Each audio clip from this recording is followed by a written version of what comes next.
Before we go into the dirt, the blood, and the static, I need you to understand something. You think time is a straight line. Cause, then effect. Yesterday, then today, then tomorrow. You're wrong. Time is a scar. It heals in wrong directions. It itches. And sometimes, if you listen to the wrong frequency at the wrong moment, the future screams back at you. Not as a vision, not as a dream, as a warning, as a person made of static and desperation who knows your name because they used to be you. My name is Sergeant Nina Voss, and I have died 6 times today. I'm still here, but that doesn't mean I'm still alive.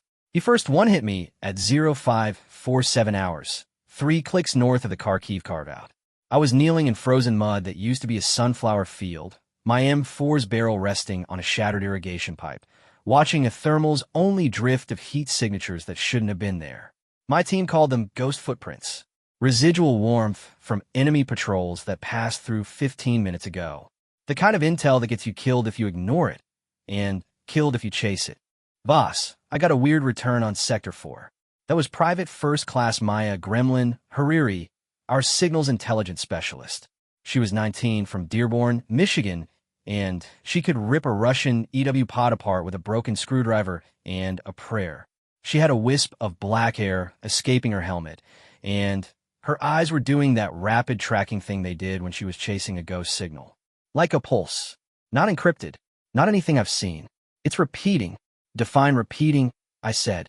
Low voice. The kind that doesn't carry, but still sounds like a command. Like someone trying to call a specific phone number. Our phone number. Your phone number, specifically. She looked up at me. It's coming from inside our net, Voss. That's not possible. Corporal Marcus Doc Chun was crouched to my left, his A-bag open, rearranging hemostatic gauze for the 3rd time that hour. He did that when he was nervous. Doc was 26, a former pre-med student who traded cadavers for chaos, and he had the steady hands of surgeon and the mouth of a stand-up comedian who'd seen too much. Maybe it's the Ukrainians testing new toys, he whispered. They love spoofing. They don't spoof American IFF pings inside a dead zone, Gremlin shot back. This is different. It's like a voicemail that hasn't been recorded yet. That should have been my first red flag. The second was the temperature drop. Not wind, not weather, just a pocket of cold that settled over my shoulders like a wet blanket. I've been in firefights, in mortar barges, in the silent seconds before an IED blooms. I know fear. This wasn't fear. This was recognition. Like my bones remembered something my brain hadn't lived through yet. And then I heard her. Not in my ear. In my head. A voice that was mine, but wrong. Older. Thinner. Chewed up by grief and smoke. Nina, don't take the East Road. They know about the culvert. They'll have a drone on station at 0612. Turn back now. Take the ridge. It's the only way you see tomorrow. I froze. My finger, which had been resting outside the trigger guard, twitched inward. Doc saw it. He always saw the small things. Sarge. His voice was calm, but his eyes weren't. You just went gray? You okay? The voice faded like a radio, losing frequency. But the certainty it left behind was brutal. I didn't believe it. I knew it. The East Road. The culvert. The drone at 0612. That was 15 minutes from now. Our original exfil route, after we checked the suspected mortar position. Change of plan, I said. My own voice sounded distant to me. We're not taking the East Road. We're going up the ridge. Silence. Then Specialist Terrence Big Country Ford, our machine gunner, let out a low grunt from the rear. Big Country was 6'4", 300 pounds of Alabama farm boy who carried the 240B like it was a water pistol. He had a shaved head, a scar over his left eyebrow from a knife fight in a Bulgarian bar, and the soul of a poet. Sarge, the ridge is exposed. No cover for 600 meters. We get spotted up there, we're buzzard food. I know. Then why? Gremlin asked, already packing her gear. She trusted me. That was the thing about my team. They didn't always understand me, but they followed. Because I'd never asked them to do something I wouldn't do first. Because the East Road is a kill box, I said. I didn't explain how I knew. I couldn't. What was I supposed to say? Hey team, a future version of me just ghost voicemail my brain. They'd medevac me so fast my boots would smoke. So I did what leaders do. I made the call. I owned it. We moved. Single file. Low crawl through the muck until we hit the base of the ridge. The sky was that ugly pre-dawn purple, the kind that tricks your eyes into seeing movement where there isn't any. My heart was hammering, but my breathing was steady. I'd learned that trick in basic. Control the breath, control the fear. Lie to your nervous system until it believes you. Halfway up the ridge, the world exploded behind us. Not an explosion. 3 explosions. Simultaneous. The east road lit up like the surface of the sun. Secondary blasts. The rattle of automatic fire. And then, cutting through it all, the distinct whump whump whump of a loitering munition. A Lancet, maybe, or one of the Iranian knockoffs, doing exactly what it was designed to do. Doc grabbed my arm. His grip was iron. That was our route. That was exactly our route. Sarge, how did you keep moving? I said. My voice didn't shake. Inside, I was screaming. We crested the ridge at 0614. The sun was just bleeding over the horizon, painting the wreckage below in shades of orange and black. 3 of our MRAPs, the ones we were supposed to link up with, they were gone. Just twisted metal and smoke. Gremlin was crying. Silent tears cutting tracks through her face paint. She wasn't sad. She was angry. Someone knew, she whispered. Someone tipped them. That wasn't a coincidence. Big Country set down his 240B and put a hand on her shoulder. He didn't say anything. He didn't have to. That was his way. The big man, the quiet anchor. I pulled out my encrypted radio. Flipped to command channel. Hammer Actual, this is Voss. East Road is compromised. Ambush. Multiple Kia. We're on the North Ridge, heading to secondary rally point. Over. Static. Then, Voss, this is Hammer Actual. Confirm. Say again, East Road ambush. Confirmed. We diverted before impact. No casualties on our end. A long pause. Long enough that I thought the signal had dropped. Then, copy. Get to rally point. We'll send a QRF. Hammer Actual out. I lowered the radio. Doc was staring at me with an expression I'd never seen on him before. Not fear. Not confusion. Awe. Like he was looking at someone who'd just walked through a wall. Sarge, he said quietly, so only I could hear. I've been in this unit for 3 years. I've seen you make good calls. But that was a good call. That was a miracle. You want to tell me what's going on? I opened my mouth to lie, to deflect, to do the 1,000 small deceptions that keep a squad functioning. And then the second voice hit. Different from the first. Harsher. A version of me that had screamed until her throat bled. Don't trust the QRF. It's not friendly. They're wearing our uniforms, but they're not ours. I learned that too late. I watched Marcus die because I didn't check. Don't be me, Nina. Don't be me. I staggered. Caught myself on a rock. Doc grabbed my elbow. Boss. Hey. Eyes on me. I looked at him. Marcus Chun. The man who'd stitched me up after an RPG sent shrapnel into my thigh. Who'd told jokes during a 20-hour OP so he wouldn't fall asleep. Who'd written letters home for a kid who couldn't hold a pen because his hands were shaking too bad. The QRF is compromised, I said. I didn't whisper it. I said it loud enough for all of them to hear. Gremlin stopped crying. Big Country's hand drifted to his weapon. Doc didn't move. He just watched me. How do you know? Gremlin asked. No Akiyasasjin. Just a soldier asking a question she needed the answer to. I can't explain it, I said. Not yet. Maybe not ever. But I know. The quick reaction force that's coming to pick us up, they're not friendly. They're wearing our gear, but they're not ours. We need to get to the rally point, but we can't let them get close. Big Country grunted. That's a problem, Sarge. Because the rally point is a wide-open field. If they roll in with 50 calories, we're hamburger. Then, we don't wait for them at the rally point, I said. The plan was forming in my head like a photograph developing. We set up an observation post 200 meters north. We watch them arrive. If they're clean, we approach. If they're not, I looked at each of them. We engage. Doc let out a breath. You're asking us to shoot Americans. Based on a feeling. I'm asking you to trust me, I said. Like you did on the ridge. Like you did every time I've kept you alive. The silence stretched. 3 heartbeats. 4. Then, Gremlin picked up her pack. If we're doing this, we need to move. They'll be here in 40 minutes. Big Country slung his 240B. I've shot worse people for worse reasons. Doc shook his head, but he was smiling. A grim, tired smile. You're going to get us killed one day, Voss. But it won't be today. We moved. Fast. Hard. The terrain was brutal. Loose shale, knee-high grass that hid ankle-breaking holes, the occasional patch of frozen mud that sucked at our boots. I took point. Doc behind me, then gremlin, then big country bringing up the rear with that comforting thump, thump, thump of his boots. The Opie was a collapse barn. Half the roof was gone, but the north wall was still standing, and the hayloft gave us a clean sight line to the rally point.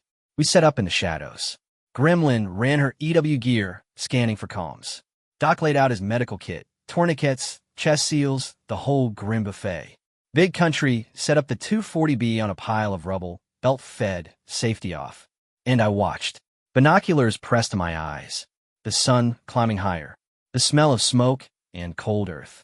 At 0659, I saw them. 3 Humvees. American markings. U.S. flags stenciled on the doors.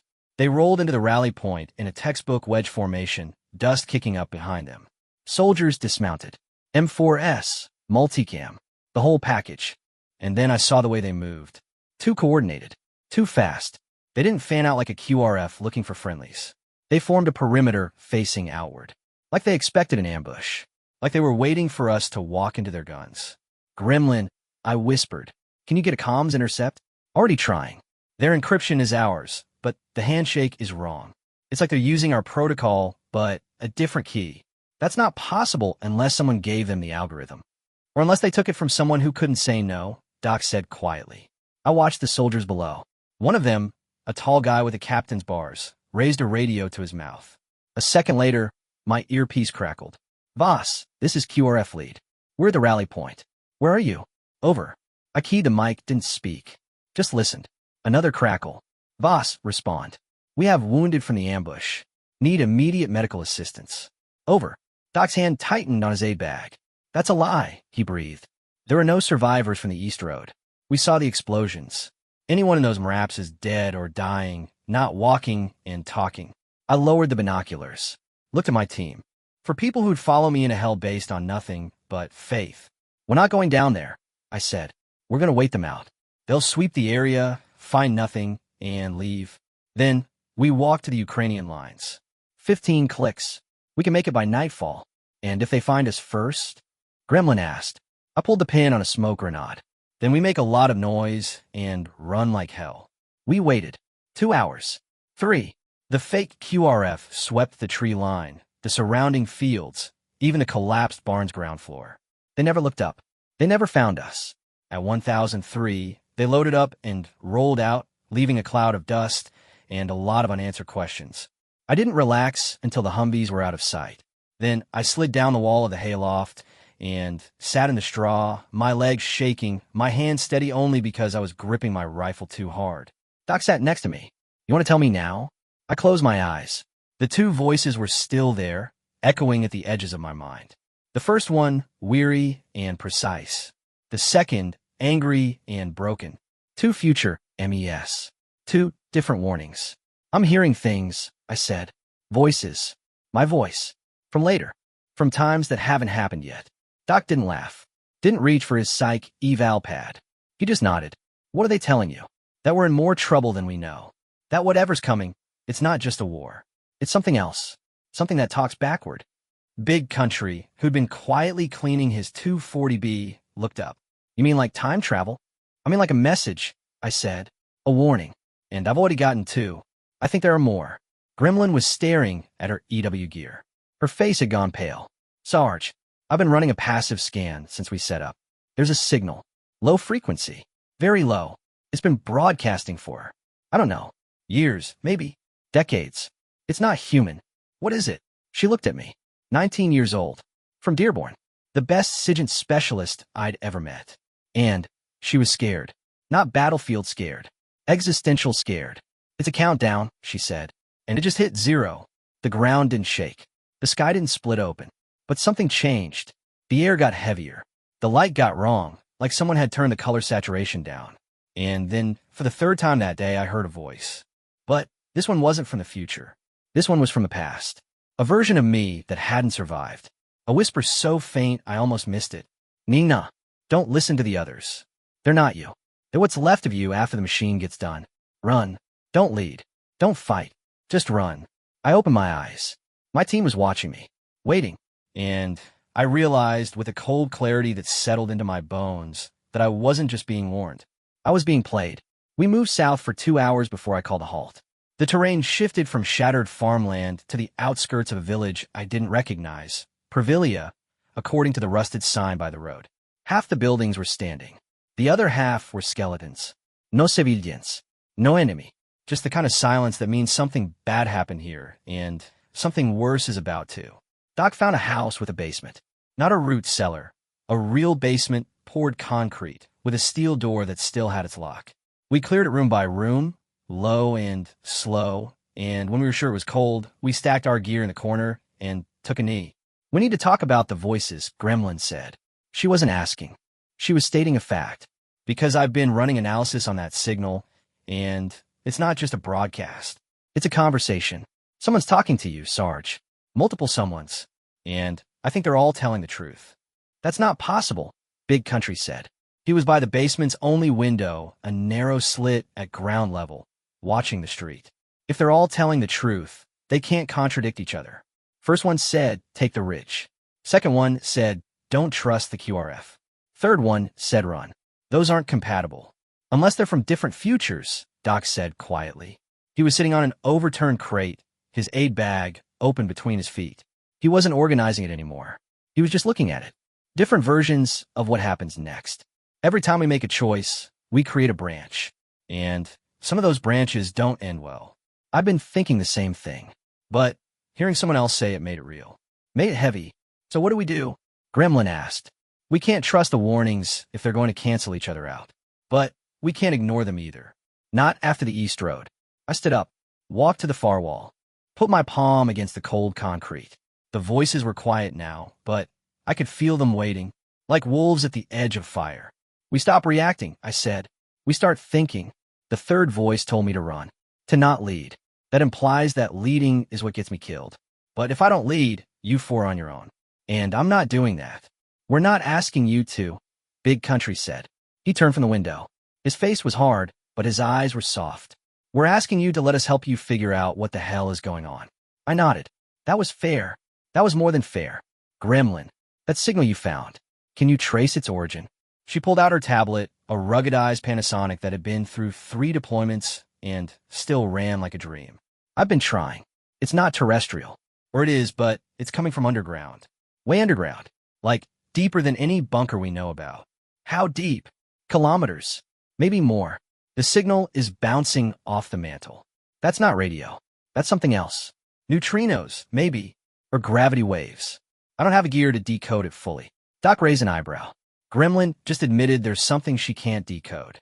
That's like the sun refusing to rise. Shut up, document. But she was almost smiling. Almost. I crouched next to her. Looked at the waveform on her screen. It was beautiful in a terrible way. Fractal. Self-similar at every scale. Like a snowflake made of screams. Can you pinpoint the surface access point? I asked. She zoomed in. Scrolled. Zoomed again. Maybe. There's a facility. Old. Soviet era. About 20 clicks southeast of here. It's been off the grid since the 90s. No satellite imagery. No public records. But the signal's epicenter is right underneath it. That's where we're going, I said. No one argued. That was the thing about my team. Once the decision was made, they moved. No second guessing. No vakdak. Just execution. We packed up and left the basement at 1,300 hours. The sun was high, which meant no thermal cover, but it also meant the enemy drones would have a harder time spotting us in the visual spectrum. Trade-offs. War was nothing but trade-offs. The walk to the facility was brutal. 20 clicks doesn't sound like much on a map, but when you're carrying 40 kilos of gear, navigating around minefields, and through drainage ditches, it's a marathon. We rotated point every hour. I took the first shift, then Big Country, then Doc, then Gremlin. She was smallest, but she was also the fastest. Little legs, big engine. By 1700, we saw it. The facility. It looked like a factory that had been buried and then excavated. Concrete bunkers half swallowed by earth. A central tower made of steel, and something else, something dark, almost oily, that didn't reflect light the way it should. There were no guards, no fences, no signs of life at all. But the air was wrong. Static. Ozone. The kind of pressure you feel before a lightning strike. This is a bad place, Big Country said. He wasn't scared. He was stating a fact. I can feel it in my teeth. Me too, Gremlin whispered. The signal's screaming now. It's like, it's like it knows we're here. I pulled out my binoculars, swept the facility. No movement, no heat signatures. But there's something else.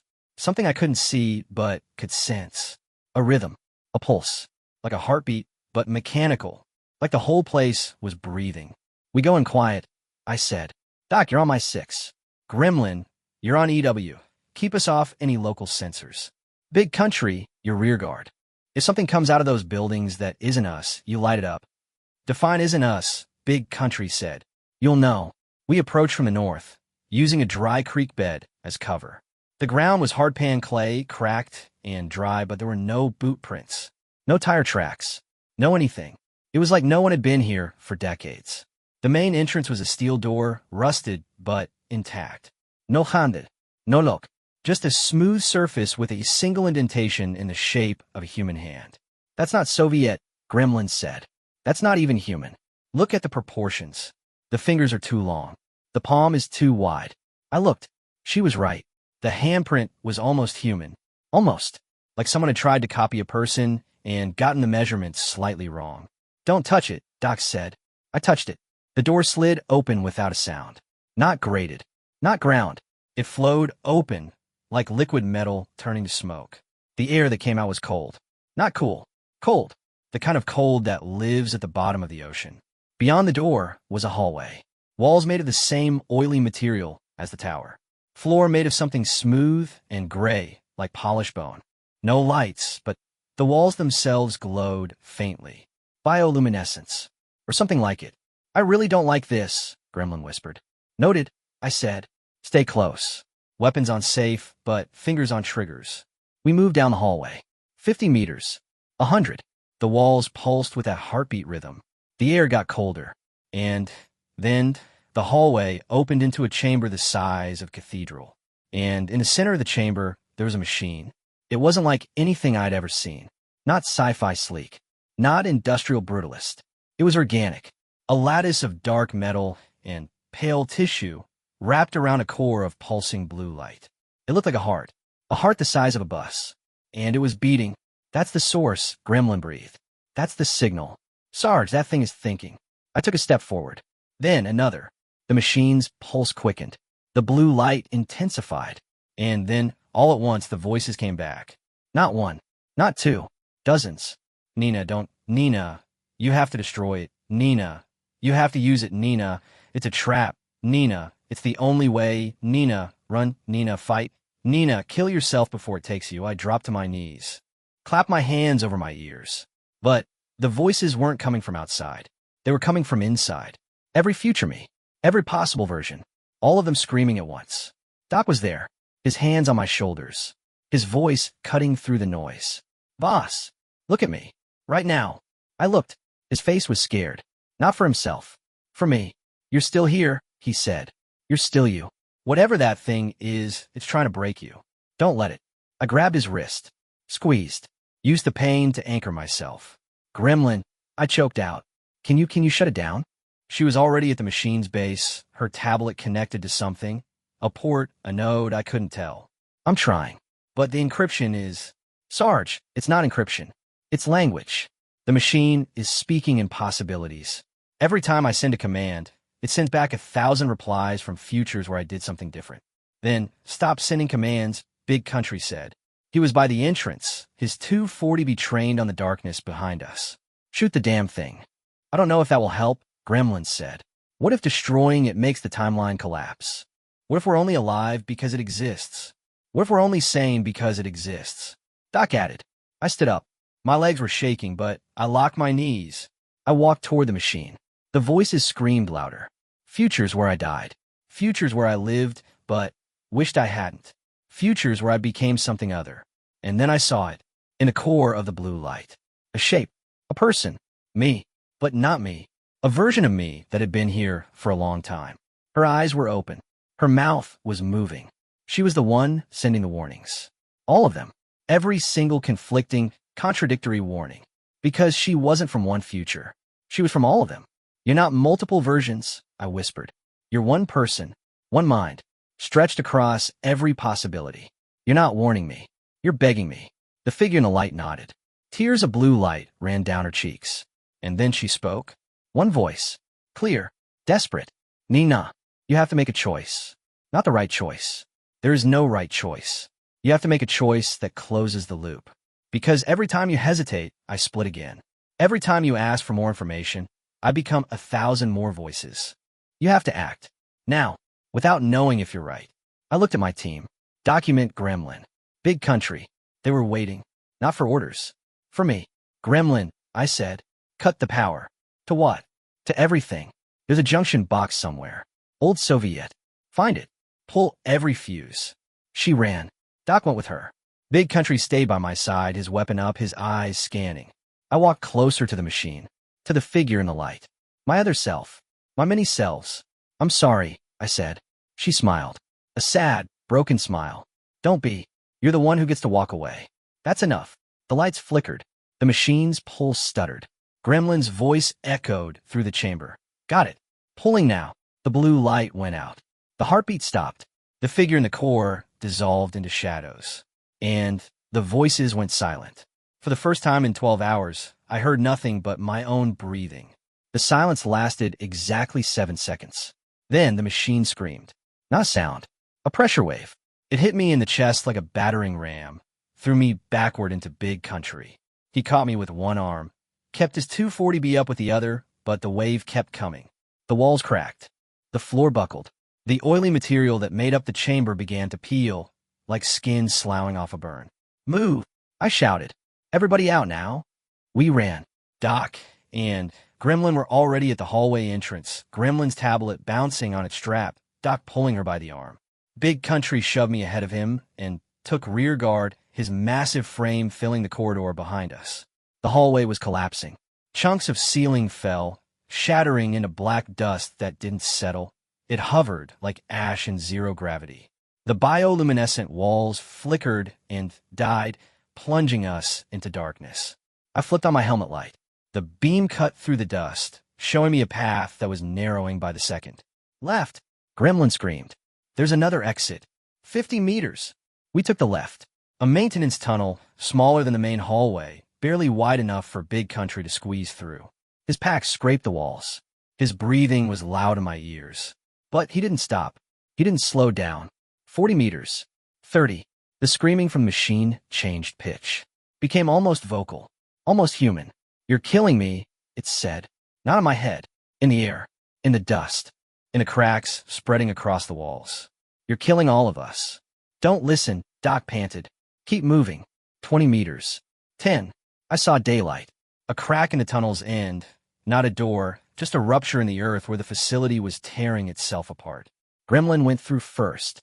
Then, document. I turned back to grab Big Country's arm, and the floor dropped out from under us. Not a hole. A shift. The whole tunnel tilted sideways, dumping us into a void. I fell.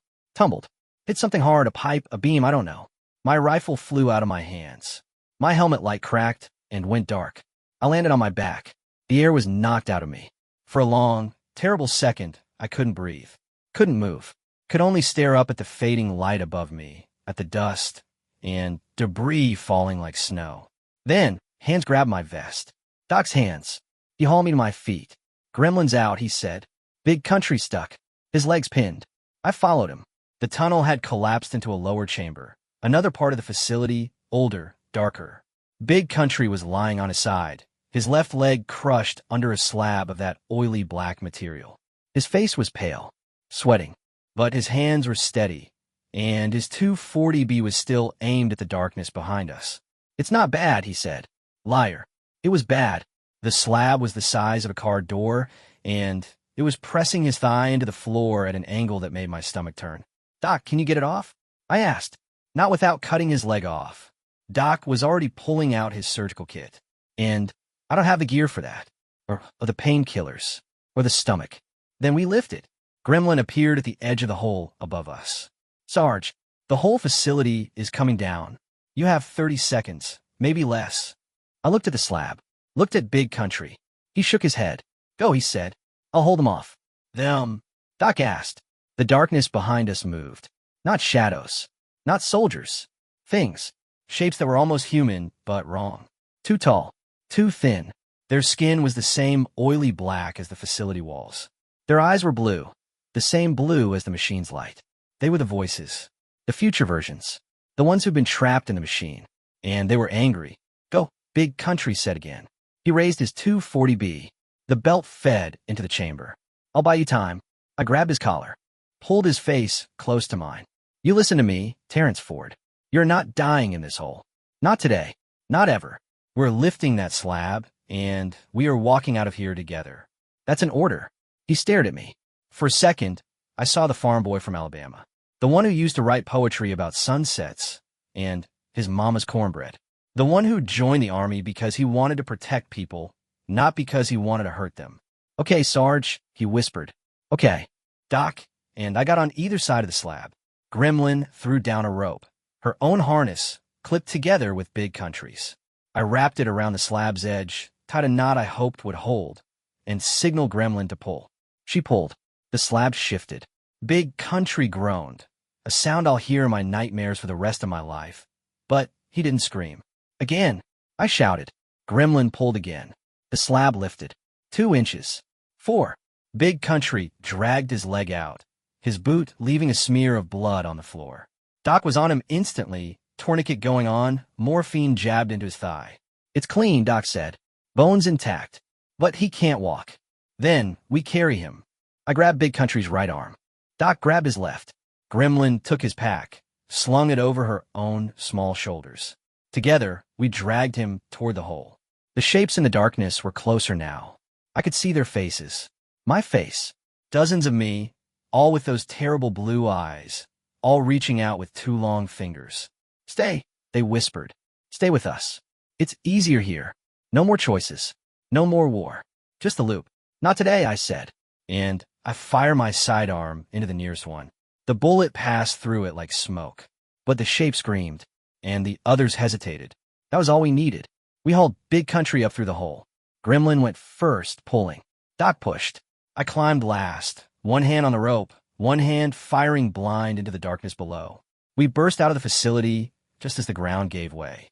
The whole complex collapsed inward, a sinkhole swallowing concrete and steel and that terrible blue light.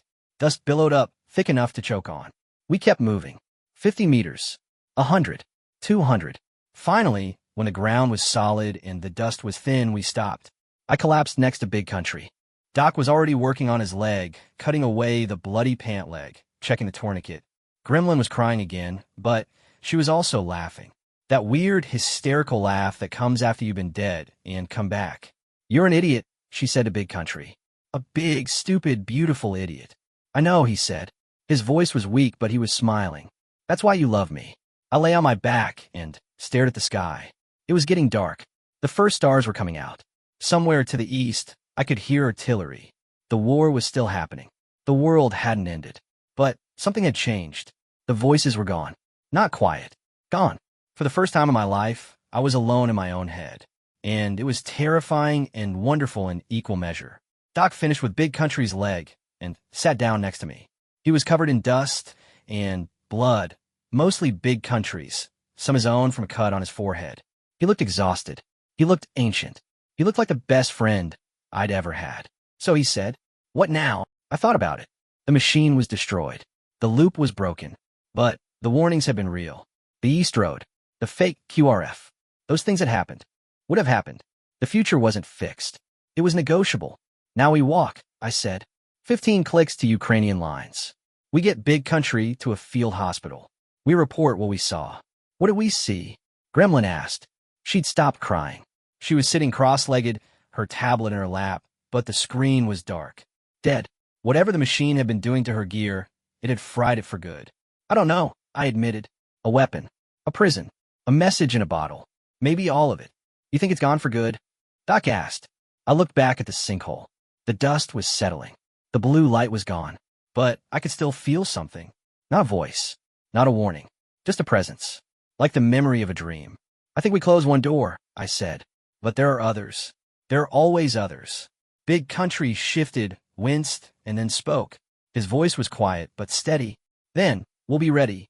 Next time, we'll be ready. I nodded, got on my feet, offered a hand to Doc, then to Gremlin. Let's go home, I said. We walked through the night. No more voices. No more warnings.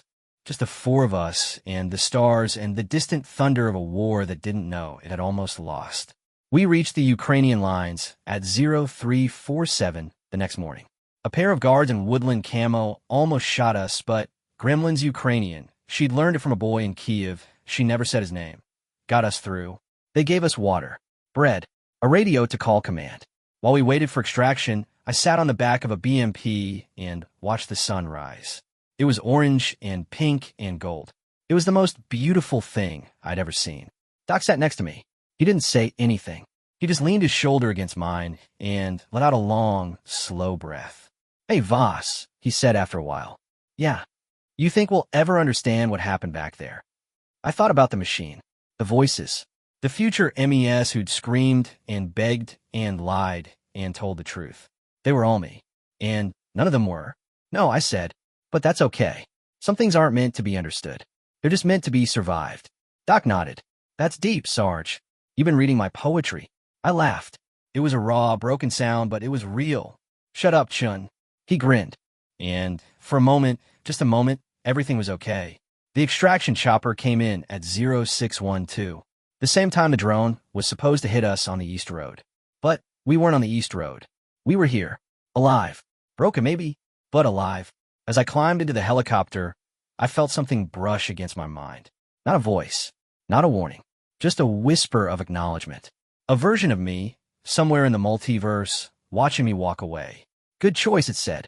This time. And then it was gone. I strapped in. Big Country was on a stretcher, already half asleep from the morphine. Gremlin was talking to the crew chief, asking about his radio frequencies. Doc was checking his A-bag for the 100th time. I closed my eyes. The helicopter lifted off. The ground fell away. And for the first time in 24 hours, I let myself believe that tomorrow might come. Not because the future told me so, because I chose it.